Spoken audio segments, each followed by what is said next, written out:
చెందాలంటే చింతరెడ్డి గారి గెలుపు, రవీంద్రెడ్డి గారి గెలుపు, రవీంద్రెడ్డి గారి గెలుపు. జై తెలంగాణ.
గౌరవ మాజీ రాష్ట్ర ముఖ్యమంత్రి కేసీఆర్ గారి ఆధ్వర్యంలో మొత్తం తెలంగాణ రాష్ట్రం ఎంతో అభివృద్ధి చెందింది.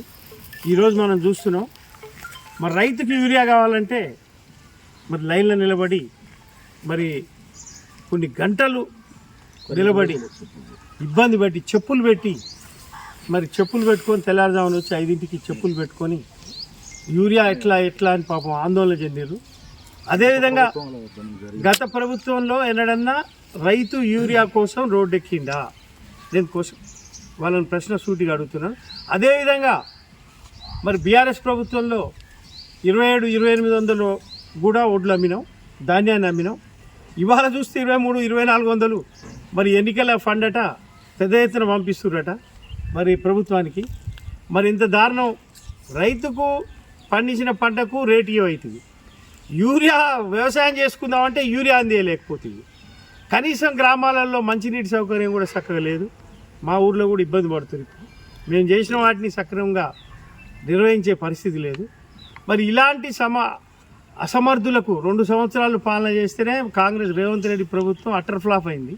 ఇలాంటి అసమర్థులకు ఓటేస్తే గ్రామాలు అంధకారంలో పోతాయి. కాబట్టి కనీసం మన గ్రామ ప్రజలు చైతన్యవంతులై అభివృద్ధి చేసే వారిని గెలిపించాలని కోరుతున్నాను. ఈరోజు మరి యాద్గార్పల్లి గ్రామ పంచాయతీ ఎన్నికల సందర్భంగా యాద్గార్పల్లి గ్రామంలో జరుగుతున్నటువంటి గ్రామ పంచాయతీ ఎన్నికలను దృష్టిలో పెట్టుకొని యాద్గార్పల్లి గ్రామ ప్రజలందరికీ కూడా నా యొక్క హృదయపూర్వక నమస్కారాలు. ముఖ్యంగా గ్రామ ప్రజలందరికీ ఒక విన్నపం. మన గతంలో 2014 ముందు యాద్గార్పల్లి ఏ విధంగా ఉండే, ఈరోజు యాద్గార్పల్లి గ్రామం మనకు ఏ విధంగా ఉందనేది ప్రతి ఒక్కరు కూడా ఆలోచించుకోవాలని చెప్పి ప్రతి ఒక్కరు కూడా నేను విజ్ఞప్తి చేస్తున్నాను. ఎందుకంటే మన గ్రామాన్ని గత 9 సంవత్సరాలుగా మరి ఈ గ్రామాన్ని ఒక ప్రత్యేకమైనటువంటి మిర్యాలగూడ పట్టణానికి అతి సమీపంలో ఉన్నటువంటి యాద్గార్పల్లి గ్రామాన్ని మరి పట్టణ ప్రాంతాల కంటే ఎక్కువగా కూడా ఇక్కడ అభివృద్ధి చేయాలనే సంకల్పంతో అభివృద్ధి లక్ష్యంగా తీసుకొని మరి మనకు తెలుసు గ్రామంలో దేవాలయాల నిర్మాణం మరి ప్రతిష్టాత్మకమైనటువంటి శివాలయం, చెన్నకే శివాలయం. అదేవిధంగా గ్రామంలో మరి కరెంటు ఇబ్బంది లేకుండా రైతులకు కానీ మరి ప్రజలందరికీ కూడా కరెంటు అందుబాటులో ఉండాలని చెప్పి ఒక సబ్స్టేషన్ 3 కోట్లతో సబ్స్టేషన్ కూడా శాంక్షన్ చేయించినాం. అదేవిధంగా మరి ఈరోజు ఈ గ్రామంలో చూస్తే పట్టణ ప్రాంతంలో కూడా లేదు. నేను ఛాలెంజ్ చేస్తున్నా, మిర్యాలగూడ పట్టణంలో కూడా లేవు. అన్ని కాలనీలో రోడ్లు. యాద్గార్పల్లి గ్రామంలో సీసీ రోడ్లు ఇంటింటి ముందలకి సీసీ రోడ్లు బ్రహ్మాండంగా నిర్మించినాం, డ్రైన్స్ నిర్మించినాం. అదేవిధంగా స్కూలు అద్భుతమైనటువంటి మరి మన యాద్గార్పల్లిలో 2 ఎకరాల స్థలం విశాలమైనటువంటి స్కూల్ ఉంది. మరి గతంలో పిల్లలు వర్షాకాలం వస్తే మరి రోడ్డు మీద మన కింద అరుగుల కింద కూర్చుంటే జెడ్పిహెచ్ఎస్ స్కూల్ నుంచి మరి క్లాస్ రూమ్స్ కూడా కట్టించినాం. స్కూల్లో అనేక రకాలుగా బీఆర్ఎస్ ప్రభుత్వంలో మరి ఈరోజు పోయి స్కూల్ చూస్తే తెలుస్తుంది, అంత అద్భుతంగా నిర్మించినాం. స్కూల్తో పాటు రోడ్లు, డ్రైన్స్, దేవాలయము, సబ్స్టేషను, శ్మశాన వాటిక. గతంలో ఎవరైనా చనిపోతే యాద్గార్పల్లి గ్రామంలో కనీసం మరి రోడ్లెమ్మటి మరి ఎక్కడో ఎన్ఎస్పి కాలువ కట్టల మీద మరి పూడుతుంటే దహనం చేస్తుంటే ఎంతో ఇబ్బంది జరిగింది. మరి ఒక గ్రామానికి కావలసినటువంటి మౌలిక సదుపాయాలన్నీ ప్రాథమికంగా కావలసినటువంటి అవసరాలన్నింటిని దృష్టిలో పెట్టుకొని పట్టణ ప్రాంతాల కంటే ఎక్కువగా ఈ గ్రామాన్ని అభివృద్ధి చేసినాం. మరి అభివృద్ధి లక్ష్యంగా చేసినాం. తర్వాత హెల్త్ సెంటర్, ప్రాథమిక వైద్య కేంద్రం ప్రతి గ్రామంలో అందుబాటులో ఉండాలి అన్న సంకల్పంతో మేము ప్రాథమిక 20 లక్షల రూపాయలతో ప్రాథమిక వైద్య కేంద్రాన్ని కూడా శాంక్షన్ చేపిస్తే 2 సంవత్సరాలు బీఆర్ఎస్ ప్రభుత్వంలో శాంక్షన్ అయిన దాన్ని ఒక కాంగ్రెస్ నాయకుడు టెండర్ వేసి ఈ రోజు వరకు కూడా ప్రారంభించలేదు. అంటే ఒక 2 సంవత్సరాలు అయిపోయారంటే అసలు మీకు ఓటు యాదగారిపల్లిలో ఓటు అడిగే హక్కు ఎక్కడిదని నేను అడుగుతున్నా. నేను ఛాలెంజ్ చేస్తున్నా. మీరేం చేసిర్రు గ్రామ అభివృద్ధికి? మీరు ఇంతవరకు ఏం చేశారు? మేమేం చేసినాం? మరి ప్రజలందరూ గమనించాలి. ఏదో ఎన్నికలు వచ్చినప్పుడు ఏదో ప్రజలను మభ్యపెట్టి తప్పుడు మాటలు చెప్పి మరి అనేక రకాలుగా మోసగించి ఓట్లు వేయించుకొని మళ్ళీ ఎన్నికల సమయానికి వస్తాం, ఈ గ్రామం అభివృద్ధి కుంటిపడ్డా ఏం లేదు, గ్రామాన్ని ఓటు చేసినా ఏం లేదని చెప్పి మీరు ఈ విధంగా మరి ఓటు అడిగే హక్కు లేదు మీకు అని చెప్పి నేను ఈ సందర్భంగా తెలియజేస్తున్నాను. చింతరెడ్డి రవీందర్ రెడ్డి గారు గతంలో మరి మా పెదనాన్నగారు చింతరెడ్డి నరసింహారెడ్డి గారు సర్పంచ్గా ఈ గ్రామానికి ఎన్నో సేవలు చేసిర్రు, పెద్ద మనుషులు అందరికీ తెలుసు. అదేవిధంగా చింతరెడ్డి రవీందర్ రెడ్డి గారు కూడా మరి గ్రామ సర్పంచ్గా 5 సంవత్సరాలు వివాద రహితుడిగా ఎలాంటి వివాదాలు లేకుండా మరి పనిచేసిన వ్యక్తి, సౌమ్యుడు, ఎవరికి కూడా హాని కలిగించే వ్యక్తి కాదు. ఇలాంటి వ్యక్తిని మనం సర్పంచ్గా యాదగారిపల్లి గ్రామ అందరూ మీరు పొద్దునే లేవగానే మీ ఇంటి ముందల మట్టి రోడ్డు లేదు, డ్రైన్స్ ఉన్నాయి, చదువుకుంటే పిల్లలకి ఇంత మంచి స్కూలు, మరి ఆ స్కూల్కి కూడా ప్లేసు మా తాతగారు మా అయినటువంటి గార్లపాటి వెంకటరెడ్డి గారు 1 ఎకరం ఇచ్చారు. మా చింతరెడ్డి ఆ రోజుల్లో మరి మేము ఆర్థిక సాయం భారీగా చేసి మరి ఆ స్కూలు నిర్మాణంలో మేమే దానికి సేవ చేసినాం, డబ్బులు ఇచ్చినాం. మరి అన్ని రకాలుగా మరి గ్రామానికి సేవ చేసినాం. కాబట్టి ఓటు హక్కు అడిగేది మాకుంది, మేము అడుగుతున్నాం.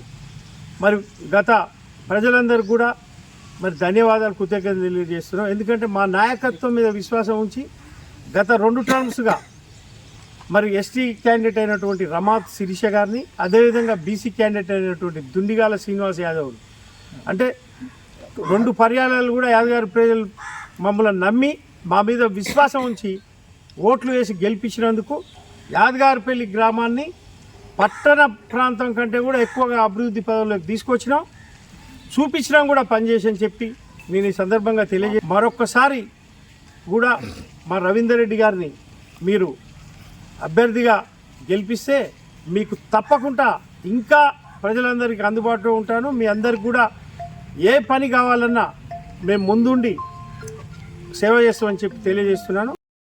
మరి మిర్యాలగూడ నుంచి గెలిచిన మరి మనకు తెలుసు శాసనసభ్యులు ఈ 2 సంవత్సరాల నుంచి మిర్యాలగూడ ఆయన ఏమో అభివృద్ధి చేసిండు, ఎంతో చెప్పిండు, నా సొంత మేనిఫెస్టో పెడతా అన్నాడు.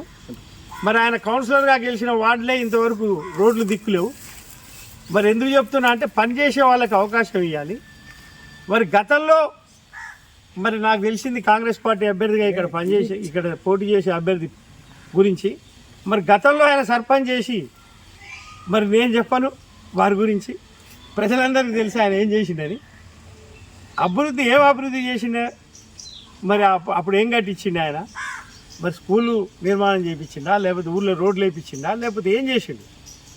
ఎలాంటి పని చేయలేదు. మరి వాళ్ళందరూ మళ్ళీ ఇవాళ ప్రజాప్రతినిధులకి ఎందుకంటే గ్రామం అభివృద్ధి ఆగిపోతుంది, ప్రజలకు నష్టం జరుగుతుంది. కాబట్టి తప్పకుండా బీఆర్ఎస్ పార్టీ బలపరిచిన అభ్యర్థి చింతరెడ్డి రవీందర్ రెడ్డి గారిని అత్యధిక మెజార్టీతో గెలిపిస్తే మరి యాదగారిపల్లి ప్రజలకు కూడా అభివృద్ధి చేస్తే అభివృద్ధి వైపు వీళ్ళు మా ప్రజలు చాలా మంచోళ్ళు. యాదగారిపల్లి వాళ్ళు ప్రజలే దేవుళ్ళు ప్రజాస్వామ్యంలో. వాళ్ళకి మంచి తెలివి ఉన్నది. ఎవరు అభివృద్ధి చేస్తారు ఎవరు చేయరు అనేది వాళ్ళకి తెలుసు, పరిజ్ఞానం ఉంది. తప్పకుండా వారు చైతన్యవంతులై మరి ఓటు అనేది చాలా మరి గొప్పది. ఒక ఓటుతోని 5 సంవత్సరాలు గ్రామ అభివృద్ధి సాధించాలంటే ఒక సమర్థుడైన వ్యక్తికి ఓటేస్తే గ్రామం అభివృద్ధి చెందుతుంది. అసమర్థులకు ఓటేస్తే గ్రామం ఇబ్బంది అవుతుంది గ్రామ ప్రజలకు. కాబట్టి మీరందరూ కూడా తప్పకుండా గ్రామ ప్రజలందరూ మరి బీఆర్ఎస్ పార్టీ బలపరిచిన చింతరెడ్డి రవీందర్ రెడ్డి గారిని అత్యధిక మెజార్టీతో గెలిపేయాలని మీకు ఈ వేదిక ద్వారా మీకు తెలియజేస్తున్నాను. గ్రామ ప్రజలకు అందరికీ నా నమస్కారాలు. గతంలో 10 సంవత్సరాలు మా నాయనగారు చేసారు. అయితే ఆయన ఉన్న టర్మ్లో మిర్యాలగూడెం నుంచి కడకమల్ల వరకు రోడ్డు శాంక్షన్ చేపించి 2 సంవత్సరాలు మిర్యాలగూడెం అల్పెరగకుండా తిరిగి దాన్ని సాధించి ప్రజలందరికీ సేవ చేసిండు. ఆ తర్వాత టైంలో మా బావగారు యాదగారిపల్లి గ్రామానికి బోరింగ్లైనా ఏదైనా సేవ చేసి యాదగారిపల్లి గ్రామానికి సేవ చేసిండు. ఆ తర్వాత ప్రజలు వరుస పెట్టి మూడోసారి కూడా నన్ను చేసిండ్రు. ఆ టైంలో నేను ఒకటి స్కూల్ను మన 5వ తరగతి వరకే ఉండే, నేను హై స్కూల్ వరకు చేయించిన. ఇంకొకటి రెండవది యాదగారిపల్లి గ్రామం నుండి తాళ్ళగడ్డ వరకు రోడ్డు వేయించి మధ్యన తాళ్ళగడ్డకు బ్రిడ్జి శాంక్షన్ చేయించి బ్రిడ్జి కట్టించినాం. ఇంకా అనేక విధమైన అభివృద్ధి పనులు చేసినాం.